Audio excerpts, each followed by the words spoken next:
감사합니다. 기도하겠습니다. 사랑의 아버지 하나님, 주님을 만나고 그 사랑을 경험하고 그 은혜를 누리는 거룩한 자리에 우리를 불러주셔서 감사합니다. 우리의 마음을 다하고 사랑을 다하여 하나님을 만나는 저희들 되게 하여 주시고 하나님의 선하심과 자비하심과 인자하심과 우리를 도우시는 은혜와 능력을 체험하는 거룩한 시간이 되게 하여 주옵소서. 주님을 바라봅니다. 주님의 사랑을 믿습니다. 주님의 도우심을 믿습니다. 주의 능력을 믿습니다. 주님의 응답을 믿습니다. 주님의 우리와 함께 하심을 믿습니다. 그 믿음을 가지고 주님을 바라보는 이들을 긍휼히 여겨 주시옵시고 저들이 살아계신 하나님, 은혜의 하나님, 좋으신 하나님, 나의 참 아버지가 되시는 하나님을 만나고 체험하는 은혜를 누리게 하옵소서. 거룩한 예배의 자리 하나님의 말씀을 전하고 듣습니다. 주께서 역사하여 주옵소서. 부족한 것을 가려주시고 하나님의 말씀만 역사하고 하나님의 말씀의 능력이 나타나고 하나님의 말씀의 은혜가 우리 모두에게 임하게 하옵소서. 주께 모든 것을 의탁하오며 우리 구주 예수 그리스도의 이름으로 기도드리옵나이다. 아멘. 여러분 반갑습니다. 오랜만에 뵈서 감회가 새롭기도 하고 또 그동안 일주일에 주일에 한 번만 예배 드리다가 오늘 예배를 여러 번 드리려니까 좀 어색하기도 하고 그런 마음, 그런 심정으로 이 자리에 섰습니다. 먼저 감사의 말씀을 드려야겠지요. 하나님의 은혜 가운데 또 여러 장로님들을 비롯해서 여러분이 이해해 주시고 배려해 주셔서 좋은 시간을 잘 갖고 돌아왔어요. 우리 예배를 인도해 주시고 함께 하신 우리 김동걸 목사님, 또 교회를 지키고 수고한 우리 교직원들, 또 예배 자리에 함께 하셨던 모든 성도님들 기도해 주셔서 감사하고 이렇게 다시 만날 수 있게 돼서 너무 기쁜 마음으로 함께 하게 됩니다. 여러분 감사합니다. 우리가 이렇게 하나님의 은혜를 누리면서 살아갈 수 있다는 게 얼마나 행복한지 우리가 그런 사랑이 우리 모두 가운데 함께하기를 주님의 이름으로 축복합니다. 우리가 이렇게 만났는데 이제 어떻게 시간을 보냈냐면 여러분이 주신 시간 가운데 전반부는 잡힌 일정들이 있어서 국내에서 좀 보냈고 다른 시간들은 좀 해외를 나갔다 오는 그런 시간도 가질 수 있었습니다. 여러분이 기도해 주셔서 개인적으로는 상당히 편안하고 그리고 행복한 시간을 보낼 수 있게 된 것 다시 한번 감사를 드립니다. 제가 여러분과 함께 야고보서의 말씀을 읽으면서 주일 오전에 하나님의 은혜를 나눠왔어요. 오늘은 야고보서의 말씀의 마지막 시간을 가지려고 합니다. 우리가 그동안 어떤 말씀을 나눠왔는지 잠깐 좀 살펴보는 시간을 가지려고 그래요. 야고보는 우리에게 믿음을 가진 우리들이 어떻게 우리의 믿음을 성장시키고 어떻게 우리의 믿음을 성숙하게 만들어 가야 되는지 아주 구체적인 가르침을 우리에게 그동안 전해줬습니다. 1장에서 이런 말씀을 우리에게 전해줬어요. 우리 신앙인은 무언가 달라야 된다는 거예요. 신앙인의 다름이 나타날 수 있어야 된다는 거예요. 신앙인의 다름이 어디에서 나타나느냐? 특별히 내가 시험을 당하고 환난을 만날 때 우리의 반응이 세상 사람들과는 달라야 된다는 거예요. 내가 내세울 것, 내가 자랑할 것이 있을 때 자랑의 내용도 세상 사람과는 달라야 한다는 겁니다. 우리 믿음의 사람은 무언가 믿음의 사람다운 다름이 우리의 신앙과 삶에서 나타날 수 있어야 한다 하는 것을 우리에게 가르쳐 줬어요. 그 다음에 또 어떤 말씀을 우리에게 가르쳐 줬냐 하면 우리가 특별히 유혹을 만날 때 우리의 시선이 하나님께 향해야 된다는 거예요. 우리의 시선이 자꾸 다른 것을 바라보고 다른 것을 따라가면 우리의 믿음이 건강할 수 없을 뿐만 아니라 우리가 온전하게 신앙의 길을 잘 감당할 수 없기에 우리의 시선, 우리의 믿음의 초점이 하나님을 바라봐야 된다 하는 것을 우리에게 가르쳐 줬어요. 그리고 또한 이런 가르침을 우리가 했습니다. 우리는 어떤 사람이냐? 말씀의 사람이라는 거예요. 우리는 말씀을 단지 듣기만 하는 사람이 아니라 말씀을 단지 듣기만 하는 사람은 자신을 속이는 사람이고 우리는 말씀을 듣고 그 말씀을 붙잡고 살아가는 말씀의 사람이라는 거예요. 말씀의 사람이 돼야 그 신앙이 성숙해진다 하는 말씀이 1장에서 야고보가 우리에게 가르쳐준 그러한 말씀이었어요. 2장에서 야고보는 우리에게 이러한 교훈을 줍니다. 우리는 하나님이 우리를 어떻게 대해 주시는지를 경험한 사람이라는 거예요. 하나님이 우리를 어떻게 대해 주셨느냐? 하나님은 우리를 차별하지 않으셨다는 거예요. 하나님은 우리가 능력이 많고 세상적으로 많은 것을 가졌다고 보기 좋다 그래서 우리에게 많은 것을 주시고 우리가 그렇지 못하다고 해서 우리를 멸시하거나 괄시하는 외모를 따라 우리를 판단하는 분이 하나님이 아니시라는 거예요. 우리가 하나님의 그러한 사랑과 하나님의 우리의 대하심을 경험했으면 우리의 삶에서 하나님을 닮아야 된다는 거예요. 우리는 다른 사람을 대할 때 하나님이 나를 대해 주신 것처럼 외모를 따라서 사람을 판단하거나 정죄하거나 다른 사람을 대하는 그러한 오류를 범해서는 안 된다 하는 교훈을 우리에게 주셨습니다. 그리고 아주 유명한 말씀이 2장에 나왔어요. 행함이 없는 믿음은 죽은 믿음이라는 거예요. 우리의 믿음이 살아있는 믿음이 되려면 말씀을 듣고 그 들은 말씀을 내 삶에서 행하고 구체적인 열매를 맺으며 살아가는 그 신앙이 살아있는 신앙, 성숙한 신앙이다 하는 것을 우리에게 교훈해 줬습니다. 그런 다음에 야고보는 우리에게 우리의 삶에서 아주 구체적이고 아주 실제적인 가르침을 하나 줘요. 여러분, 우리가 세상을 살아가면서 가장 많이 영향을 받기도 하고 상처를 받는 게 뭐냐면 우리의 언어예요. 말이에요. 우리의 말에서 내가 믿음의 사람다움이 드러나야 된다는 거예요. 말, 혀는 배의 키와 같다는 거예요. 아주 작은 키가 그 배의 방향을 결정한다는 거예요. 우리의 혀 말은 작은 불씨 같다는 거예요. 그 불씨가 작은 것 같지만 그게 불이 붙으면 온 집을 불태우듯이 우리의 인생의 방향을 결정하고 우리의 인생을 불사를 수 있는 게 말, 언어라는 거예요. 그래서 믿음의 사람은 우리의 언어 생활에 있어서도 내가 믿음의 사람이다, 믿음을 가진 사람이다 라는 것을 드러낼 수 있어야 한다 하는 것을 교훈해 줬습니다. 그리고 4장에서 야고보는 우리에게 이런 가르침을 줘요. 신앙인, 정말 성숙한 신앙인은 어떤 사람이냐? 하나님을 가까이 하는 사람이라는 거예요. 여러분 하나님을 가까이 하시길 주님의 이름으로 축원합니다. 우리는 하나님을 가까이 해야 돼요. 하나님을 가까이 하려면 어떻게 해야 되냐? 주님 앞에서 나를 낮추어야 돼요. 주 앞에서 낮추라. 그러면 주님 우리를 높이신다는 거예요.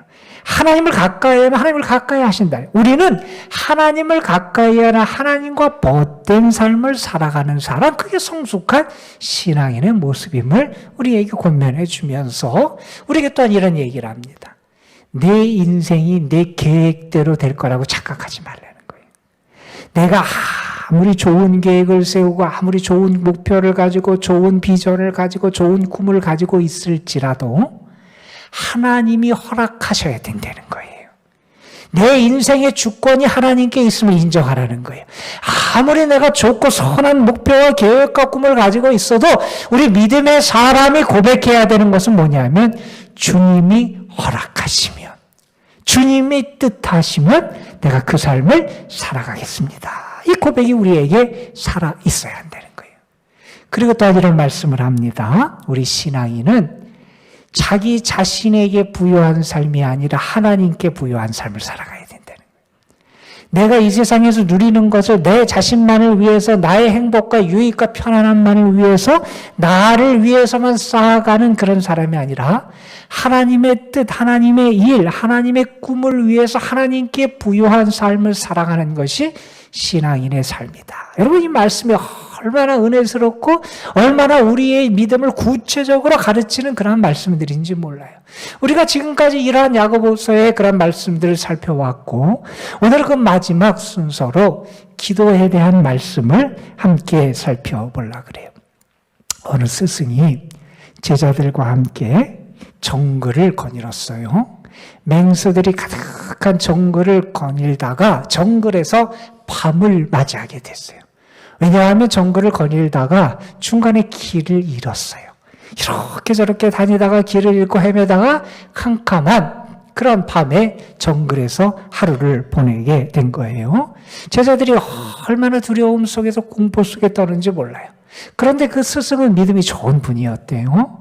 제자들은 어떤 기대를 했냐면 우리 스승의 믿음이 좋은 분이니 분명히 밤새도록 우리를 위하여 하나님께 기도할 거다 이런 기대를 가지고 있었는데 스승이 기도를 하는 거예요. 어떻게 기도하나 이렇게 봤더니 스승이 풀 위에 앉아서 하나님께 기도하는데 기도가 길지 않아요. 이렇게 짧게 기도하더라는 거예요. 주님, 오늘은 너무나 많이 걸었습니다. 피곤해서 죽을 지경입니다. 주님이 맹수들로부터 우리를 지켜주실 줄 믿습니다. 주님만 믿기에 조금도 두렵지 않습니다. 예수님의 이름으로 기도합니다. 아멘. 그러더니 누워요. 조금 있다가 코를 드르렁 드르렁 구르면서 깊은 잠에 빠져요. 제자들이 어이가 없어요. 두려워서 무서워 죽겠는데 스승은 옆에서 그냥 편안하게 잠에 떨어진 거예요. 제자들은 밤에 한잠도 못 잤어요. 이튿날 아침 깨어난 스승에게 제자들이 물어요. 아니, 선생님은 어떻게 이 상황에서 그렇게 편안하게 주무실 수 있습니까? 그때 스승이 제자들에게 이렇게 말했다 그래요. 주님에게 부탁하고는 조금도 의심하지 않으면 편안하다. 주님에게 부탁하고는 주님에게 기도했다면 믿으라는 거예요. 정말 주님에게 기도했다면, 정말 내가 주님에게 부탁했다면 의심치 않으면 내가 평안할 수 있다는 거예요. 여러분, 이게 기도입니다. 이게 기도입니다. 우리가 이 세상을 살아가는데 쉬운 삶을 살아가는 사람은 단 한 사람도 없잖아요. 각자 다 어려움을 안고 이 세상의 삶을 살아갑니다. 신앙생활은 우리에게 많은 어려움들이 찾아오곤 합니다. 어느 분이 그래서 이런 얘기를 했어요. 아담의 타락 이후 에덴에서 쫓겨난 우리의 인생의 삶은 무엇과 같으냐? 마치 광야에서 살아가는 삶과 같은 게 우리의 삶이다. 이런 얘기를 했어요. 여러분, 광야의 삶이 얼마나 힘듭니까? 얼마나 척박하고 얼마나 두렵고 힘들고 그렇게 어려운 것이 광야의 삶이에요. 그런데 말을 합니다. 그러한 광야에 살지만 길을 내시는 하나님, 강을 흐르게 하신 하나님, 꽃을 피우시는 그 하나님과 함께 살아가면 그 광야가 은혜의 땅이 된다는 거예요. 그 광야가 살만한 땅이 된다는 거예요. 그 광야에서도 천국의 삶을 누릴 수 있다는 거예요. 그런데 그 광야에 살지만 그 광야에서 하나님과 함께 살아가지 못하고 하나님을 만나지 못하면 그 광야가 말 그대로 지옥과 같은 그러한 곳으로 체험될 수밖에 없다는 겁니다. 여러분, 하나님 없이 살아가는 인생이 어떻습니까? 상처가 가득합니다. 온갖 위험이 가득합니다. 거칠고 메마른 삶이 그의 삶이라고 말할 수밖에 없는 것이 하나님을 떠난, 하나님 없는 삶이라고 말할 수 있을 겁니다. 그래서 우리가 그런 얘기를 하잖아요. 정말 중요한 게 뭐냐? 내가 광야에 사느냐, 그렇지 않으냐가 중요한 게 아니라 내가 누구와 함께 나의 길을 걸어가느냐라는 것이 중요하다는 얘기를 하잖아요. 여러분, 우리의 인생을 바꿀 수 있는 길이 있어요. 이렇게 우리의 인생을 변화시킬 수 있는 열쇠가 있어요. 그 중에 하나가 기도라는 거예요. 우리의 기도가 우리의 삶, 우리의 광야 같은 삶을 하나님의 은혜의 땅으로 바꿀 수 있는 은혜의 통로가 된다는 겁니다. 저는 여러분에게 그런 기도의 은혜가 있었으면 좋겠고요. 기도의 능력이 여러분에게 임하기를 주님의 이름으로 축복하고, 기도하는 여러분에게 하나님이 응답하시는 은혜의 축복이 함께하기를 주님의 이름으로 축원합니다. 여러분, 오늘은 우리가 야고보서의 마지막 부분들에 있는 말씀들을 읽었어요. 오늘 말씀은 사실은 말에 대한 그러한 교훈이에요. 하나는 맹세에 대한 교훈이고요. 다른 하나는 기도 생활에 대한 교훈이에요. 야고보는 먼저 성도들에게 무슨 얘기를 하냐면 너희는 맹세하지 말아라 이런 얘기를 해요. 여러분, 맹세한다 하는 것을 우리가 언제 맹세합니까? 맹세한다라고 하는 것은 사실은 신뢰하지 못하는 것을 전제해요. 누군가 믿을 만한 사람이 말하고 신뢰하고 정직한 사람이 말하면 우리가 그에게 굳이 맹세를 요구하지 않아요. 그런데 우리가 맹세를 요구하는 상황이 된다는 것은 뭔가 신뢰, 믿을 수 있는 관계가 깨어졌음을 전제한다는 거예요. 그런데 맹세를 사람들이 언제 하느냐? 어떻게 하느냐? 주로 예전부터 신의 이름, 하나님의 이름을 걸고 맹세를 하더라는 거예요. 자, 하나님의 이름을 걸고 맹세를 했어요. 하나님의 명예, 권위를 걸고 맹세를 했어요. 그런데 사람은 어떤 존재입니까? 사람이 신실합니까? 사람의 말을 지키는 존재입니까? 사람의 약속을 지키는 변함없는 존재가 사람이 아니잖아요. 맹세를 했는데, 하나님의 이름을 걸고 맹세를 했는데 그대로 지키지를 못하는 거예요. 하나님의 이름과 명예를 모독하고 권위를 모독하는 일이 그 맹세를 통해 나타나기 쉽다는 거예요. 그리고 우리가 언제 맹세를 하냐 하면 내보다 권위가 큰 어떤 존재의 힘을 빌어서 나의 연약함, 나의 부족함, 나의 잘못을 합리화시키기 위해서 맹세하는 경우가 많다는 거예요. 그러니 맹세를 통하여 죄를 범하여 심판 저주 아래 임할 수 있는 가능성이 우리에게 많이 있으니 맹세하지 말라는 거예요. 이해라고 할 때는 이해하고 아니라고 할 때는 분명히 아니라고 하고 너희는 맹세하지 말아라. 이런 본면의 말씀을 전한 다음에 13절 이하에서 야고보는 우리에게 우리 신앙인에게 있어서 정말 중요한 것, 우리 신앙인의 삶에서 꼭 나타나야 되는 것, 그리고 초대교회부터 교회 공동체 모습에서 변함없이 나타났던 아주 중요한 것을 우리에게 가르쳐주면서 우리들은 우리의 삶에서 이것을 나타내는 삶을 살아가야 한다 하는 권면의 말씀을 해주고 있습니다. 그것은 다른 것이 아니라 기도라는 거예요. 특별히 13절에서 야고보는 이런 이야기를 합니다. 너희 중에 고난당하는 자가 있느냐? 저는 기도할 것이요. 즐거워하는 자가 있느냐? 저는 찬송할지니라. 이런 얘기를 해요. 기도와 찬송이 쌍둥이처럼 같이 나와요.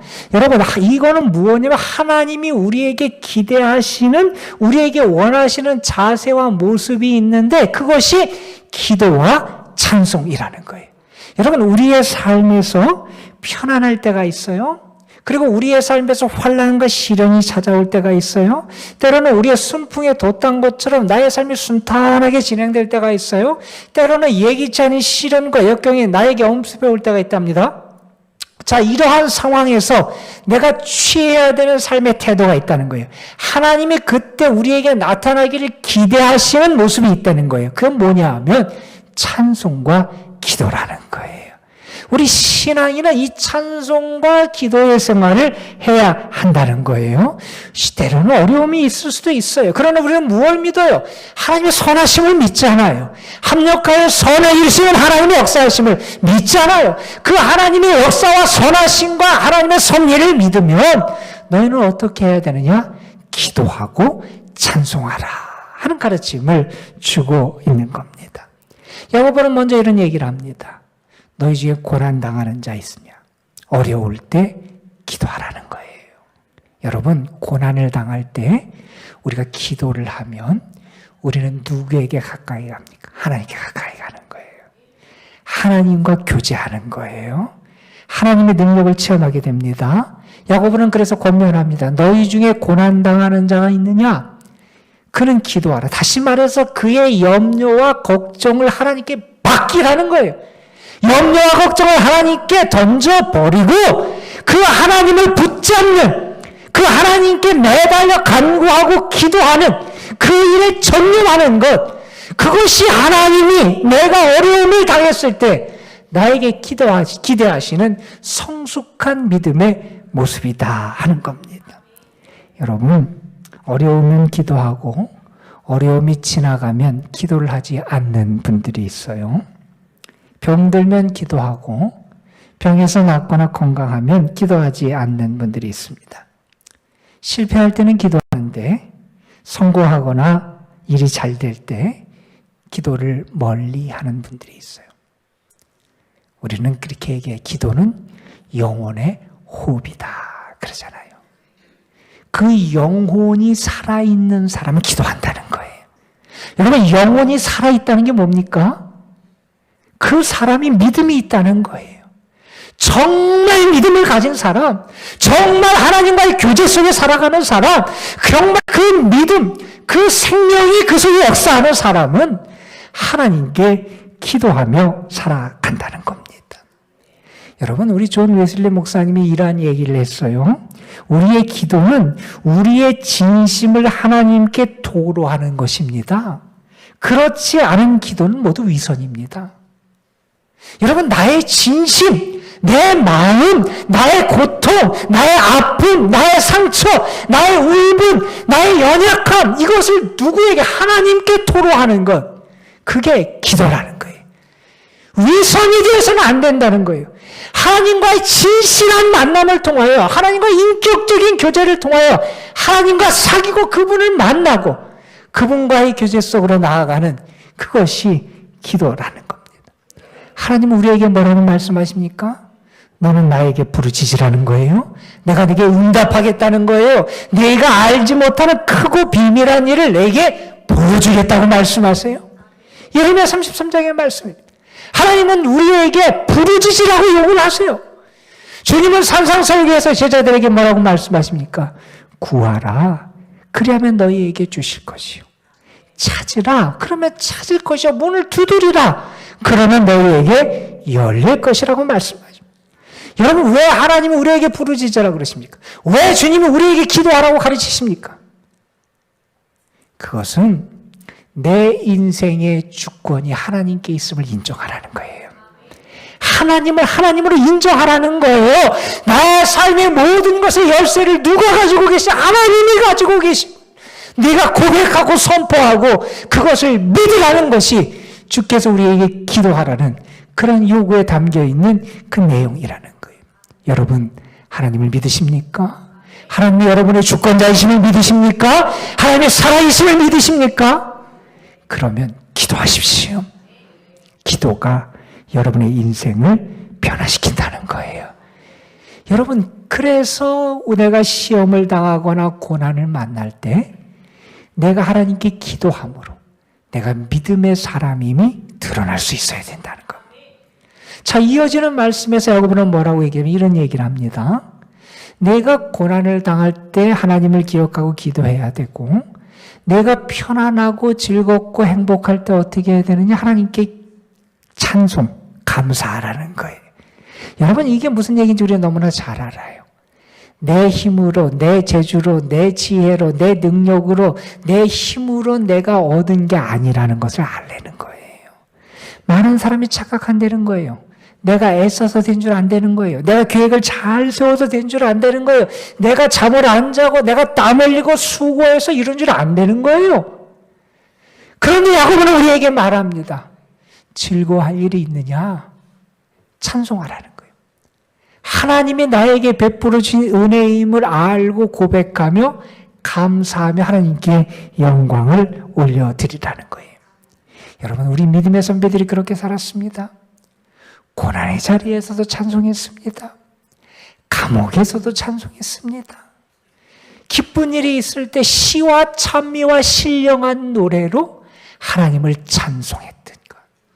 우리 믿음의 선배들의 위대함이었잖아요. 여러분, 힘들고 어려울 때도 하나님을 기억하고 기도하는 여러분이 되시기를 바랍니다. 즐겁고 행복할 때 하나님을 기억하고 감사하는 여러분이 되시기를 주님의 이름으로 축원합니다. 여러분.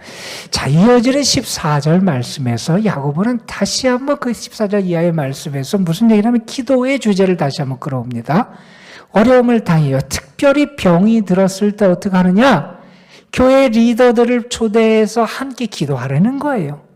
왜 우리가 어렵고 병들고 힘들 때 기도해야 되느냐? 우리가 믿음으로 기도하는 그 기도는 능력이 있다는 거예요. 믿음의 기도에는 역사하는 힘이 있다는 거예요. 우리가 정말 살아있는 믿음을 가지고 하나님의 도우심을 구하는 기도를 할 때 하나님이 응답하신다는 거예요. 믿음의 기도에 역사하는 힘이 있다는 것을 나타내기 위하여 구약의 한 인물을 예를 들어서 설명합니다. 엘리야가 등장을 해요. 여러분, 엘리야가 언제 활동했더니 언제 우리 아합 때 이세벨이라고 하는 사악한 여왕 그 왕비가 있을 때 이스라엘이 하나님 신앙을 버리고 우상을 섬기고 바알 아세라를 섬기고 타락했을 때 나라가 혼란 가운데 있을 때 하나님의 부르심을 입었던 사람이 엘리야잖아요. 나가서 위롭게 하나님의 말씀을 전합니다. 하나님의 심판을 선포합니다. 하나님께서 너희를 치실 것이라고 경고해도 듣지 않습니다. 하나님께 돌아오라 그래도 듣지 않습니다. 그런데 그러한 엘리야의 사역에 무엇이 나타나냐면 능력이 나타나요. 그런데 그 엘리야의 삶에 능력이 나타났던 것을 어떻게 가능했냐? 기도가 있어서 가능했다는 거예요. 하나님께서 어떻게 역사하셨느냐? 그 엘리야가 하나님께 기도하고 하나님의 말씀을 선포하며 하나님의 말씀대로 기도하니 하나님께서 하늘을 닫으시더라는 거예요. 얼마 동안?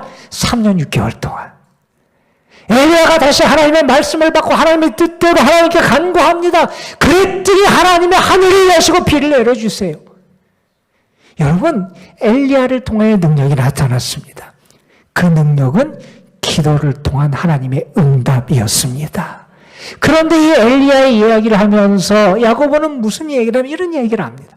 그런데 하나님께서 엘리야의 기도에 응답하시고 믿음의 기도가 역사하는 힘이 나타난 것은 엘리야가 대단해서가 아니라는 거예요. 그가 흠이 없고 온전한 사람이고 그가 정말 하나님 앞에서 모든 것을 완전한 사람이고 그래서 기도해서 하나님이 그 기도에 응답해 주신 게 아니라는 거예요.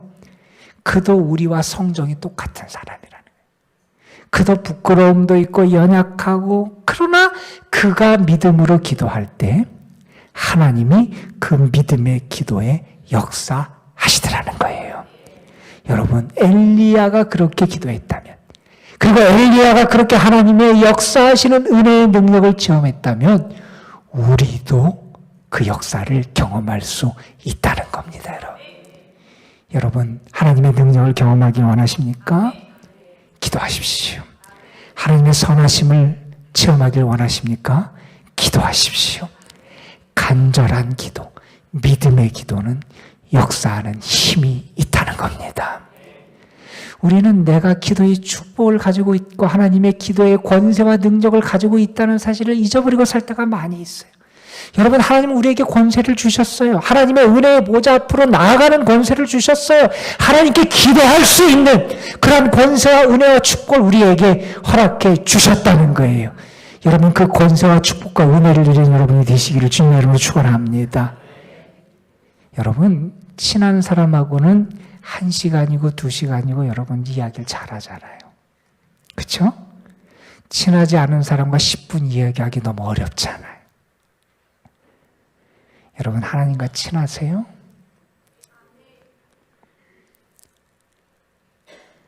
정말 하나님과 친해야 돼요. 하나님이 나의 아버지세요. 하나님 나를 사랑하세요. 하나님이 나와 함께 하세요. 그 하나님과 정말 친밀한 관계 속에 살아가는 사람, 우리가 친한 사람과 대화하듯이 그 하나님과 기도하며 하나님과의 만남과 사귐 속에 기도하는 삶을 살아간다는 겁니다. 여러분, 기도할 때 환난 날에 구원을 받기도 하고요. 기도할 때 슬픔의 날 위로를 받기도 하고요. 기도할 때 내 삶이 변화되기도 하고요. 기도하면 나에게 하나님의 뜻이 더 분명해지고 하나님에 대해서 내가 분명히 알게 되기도 하고요. 내가 하나님의 섭리를 알게 되기도 하고요. 기도할 때 우리에게 임하는 은혜가 정말 무궁무진합니다. 저는 여러분이 그 기도의 축복과 은혜를 누릴 수 있는, 기도의 맛을 알고 기도의 은혜를 아는 주님의 사람들이 되시기를 주님의 이름으로 축원합니다. 어느 분이 이런 얘기를 했어요. 사탄은 우리의 말을 비웃는다. 사탄은 우리의 수고를 조롱한다. 내가 아무리 좋은 말, 화려한 말을 해도 사탄은 쉽게 우리의 말을 비웃고 조롱하고 우리의 행동과 우리의 업적을 조롱할 수 있다는 거예요. 그런데 그분은 이런 얘기를 합니다. 그런데 우리의 기도에는 벌벌 떤다. 이런 얘기를 했어요. 여러분, 정말 기도에 능력이 있다는 겁니다. 악한 세력을 무찌를 수 있는 능력이 기도에 있다는 거예요. 여러분, 삼손이 힘이 아주 셌던 사사잖아요. 삼손의 능력이 어디에서 왔습니까? 머리카락에서 왔습니까? 그럴 수도 있죠. 그런데 여러분 잘 생각해 보세요. 삼손의 능력은 하나님께로부터 온 거예요. 여러분, 우리의 힘의 능력의 근원은 어디? 하나님께 있습니다. 우리가 그 하나님의 은혜를 받고 하나님의 능력을 얻는 길이 어디에 있는? 기도에 있다는 거예요. 야고보서의 질문을 한번 여러분 자신에게 던져보세요. 야고보의 질문처럼 고난당하는 자가 있습니까? 병든 분이 있습니까? 하늘문이 닫힌 것 같은 분이 있습니까? 내 힘으로 열려고 하기 전에 하늘의 은혜를 구하시길 바랍니다. 기도로 푸세요. 하나님이 여러분과 함께 하실 줄로 믿습니다, 여러분. 우리 존 웨슬리 목사님이 이런 얘기를 했어요. 하나님의 나라는 무릎으로 올라간다. 기도하는 자가 하나님의 나라의 축복과 은혜를 주린다는 거예요. 내일부터 우리 세일의 새벽 기도회를 해요. 3주 짧은 시간이라면 짧고도 길다면 길다고 말할 수 있는 기간이지만 하나님 우리에게 기도하라고 이런 기간을 주셨어요. 저는 여러분이 여러분의 삶의 자리에서 기도하고 하나님께 집중하는 시간이 됐으면 좋겠어요. 교회에 함께 하실 분들은 교회에서 기도하시고, 함께 하지 못하는 분들은 시간을 정해놓고 영상으로 또한 여러분의 말씀을 통해서 하나님께 기도했으면 좋겠어요. 오늘 설교의 제목을 정하면서 이렇게 설교 제목을 정했어요. 기도의 사역이라는 제목을 정했어요. 기도는 내가 감당해야 될 일이라는 거예요. 기도는 우리의 사명이라는 거예요. 내가 해야만 하는 일이라는 거예요. 하나님은 우리에게 그런 기회를 열어주셨어요. 저는 여러분이 기도를 통하여 하나님을 가까이하고 하나님의 은혜를 체험하는 일이 있기를 주님의 이름으로 축복합니다, 여러분. 오늘 우리 속회공과 마지막에 제가 이런 글을 좀 실어놨어요. 기도는 고난의 항아리를 부수는 해머입니다. 그 해머를 녹슬게 하지 마십시오. 기도는 치료하는 광선입니다. 그 광선의 통로를 차단하지 마십시오. 기도는 하늘 보고를 여는 열쇠입니다. 그 열쇠가 늘 반짝이게 하십시오. 여러분에게 기도의 행복과 은혜가 가득한 그런 은혜가 있기를 주님의 이름으로 축원합니다. 우리 함께 찬양 한 곡 부르죠. 우리 잘 아는 찬양. 기도할 수 있는데 왜 걱정하십니까? 기도할 수 있는데 왜 염려하십니까? 기도할 수 있는데 왜 실망하십니까? 하나님이 나에게 주시는 말씀이라고 생각하면서 우리의 고백을 담아 우리 자신에게 우리 함께 찬양했으면 좋겠습니다. 기도할 수 있는데 왜 걱정하십니까? 기도하면서 왜 염려하십니까? 기도할 수 있는데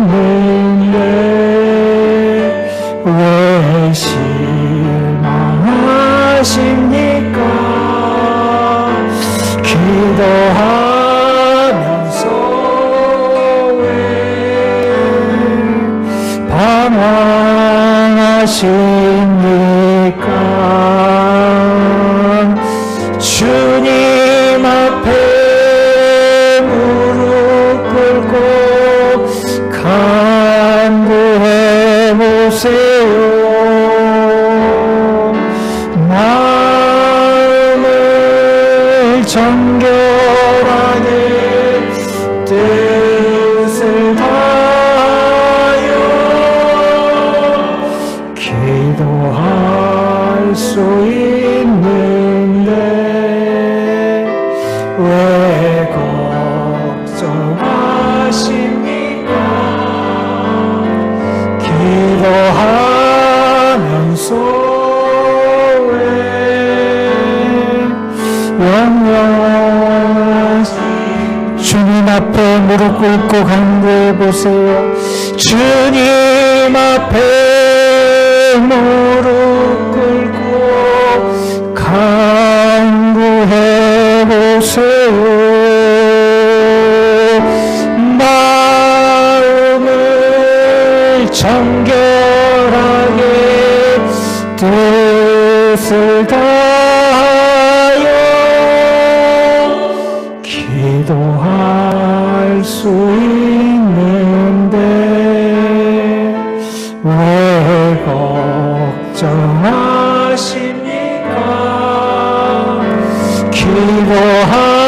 기도하면서 왜 염려하십니까?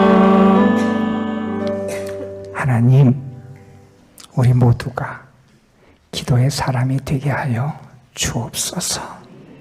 기도할 수 있는데 기도하지 않았습니다. 기도한다 그러면서 걱정하고 실망하고 염려하고 방황했습니다. 이제 주님, 능력의 하나님을 바라봅니다. 주님이 나의 구원이 되시고 능력이 되시고 힘이 되시고 나의 소망이 되시고 사랑이 되시고 길이 되심을 믿습니다. 주님 앞에 무릎 꿇고 기도하는 저희들, 주님의 선하심과 응답을 누리게 하옵소서. 우리 구주 예수 그리스도의 이름으로 기도드리옵나이다. 아멘.